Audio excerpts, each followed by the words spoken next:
سردیوں میں خاص طور پر اور گرمیوں میں بھی ہوتا ہے کہ اکثر منہ میں چھالے اور دانے نکل آتے ہیں۔ مچھلی لوگ کھاتے ہیں اور پھر خاص طور پر اوپر سے پانی ٹھنڈا یا کولڈ ڈرنک استعمال کرتے ہیں تو منہ میں اکثر دانے نکل آتے ہیں۔ پہلی تو اس کی وجہ سمجھنی چاہیے کہ ایسا کیوں ہوتا ہے۔ تو اس کی وجہ در حقیقت یہ ہے کہ معدے میں جب بھی تیزاب بڑھ جائے گا تو یقیناً اس کے مختلف اثرات اور مختلف صورتوں میں اس کا نتیجہ ظاہر ہوگا۔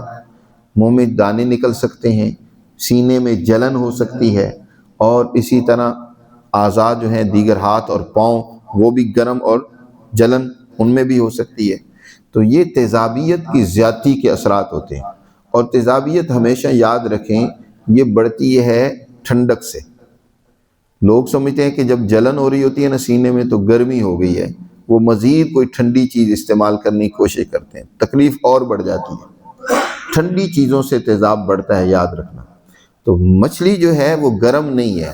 اکثر ہمارے ہاں یہ بھی سمجھا جاتا ہے کہ بڑی گرم ہے مچھلی۔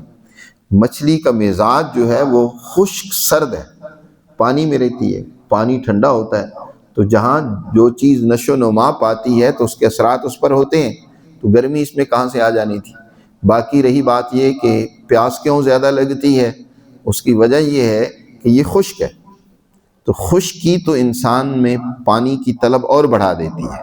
جب زمین خشک ہوتی ہے تو پانی مانگتی ہے، انسان کے اندر جب خشکی زیادہ ہو جاتی ہے تو پانی مانگتی ہے، اور پھر اس سے تھوڑی سی تیزاب بھی بڑھ جاتا ہے تو بعض اوقات اس سے جلن بھی ہوتی ہے، تو انسان سمجھتا ہے کہ شاید یہ گرم ہے۔ بہر صورت مچھلی مفید ہے، لیکن اس کے بعد ٹھنڈے مشروبات نہیں استعمال کرنے چاہیے، کوئی گرم قہوہ وغیرہ استعمال کرنا چاہیے۔ اور مچھلی کا استعمال سب سے بہترین وہ سالن کی صورت میں ہوتا ہے۔ یہ جو ہم اس کو بھون تل کر استعمال کرتے ہیں یہ بھی بیماریوں اور خرابیوں کا باعث ہوتا ہے، وہ تعفن پیدا کرتا ہے، وہ زیادہ مفید نہیں ہوتی تلی ہوئی۔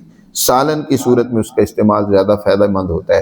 تو بہر صورت منہ میں چھالے نکل آئیں یا اسی طرح سینے میں جلن ہو تو اس کے لیے بہت سادہ سا ایک نسخہ، ایک ہی مفرد دوا، آمبا ہلدی ہر پنساری کے پاس ہوتی ہے، ایک عام ہلدی ہوتی ہے، ایک آمبا ہلدی ہوتی ہے، وہ لے کر اس کا صفوف بنا لیا جائے اور اس کو منہ میں رکھ کر زبان سے اس کو گھمایا جائے تاکہ وہ جہاں بھی چھالے ہوں وہاں لگ جائے۔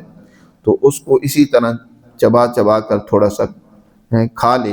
اوپر سے اگر پانی کی ضرورت ہو تو نیم گرم پانی استعمال کرے، 3-4 مرتبہ ہی لینے سے انشاءاللہ اس تکلیف سے اس کو چھٹکارا مل جائے گا۔ دعاؤں میں یاد رکھنا اپنے دوست حکیم عثمان غنی کو۔